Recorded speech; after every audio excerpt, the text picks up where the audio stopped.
In nature, anything that flies has symmetry.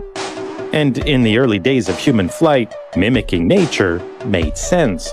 But as we pushed onto ever higher speeds, our stubborn insistence on symmetry might have been a mistake.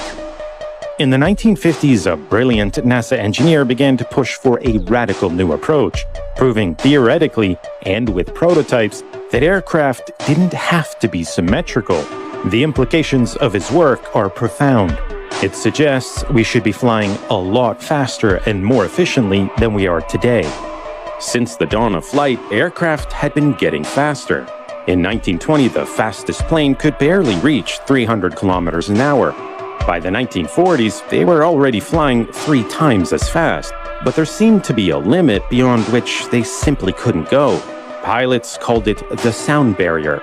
Above a certain speed, aircraft stopped accelerating, control became increasingly difficult, and stress forces could even cause an aircraft to break apart in midair.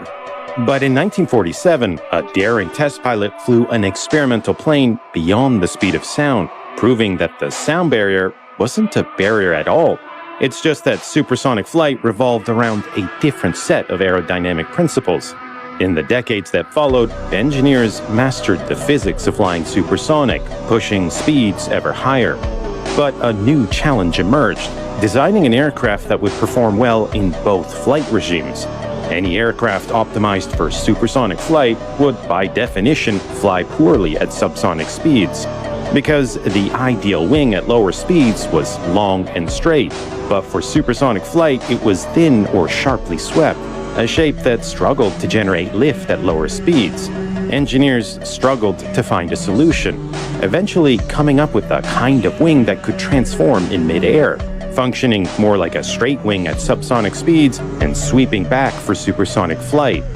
But variable sweep wings created their own set of problems. Pivot mechanisms had to bear immense lift, rotational, and bending forces. Shifts in the center of lift had to be compensated for with larger stabilizers or other systems, all of which added weight and complexity, largely undoing performance gains.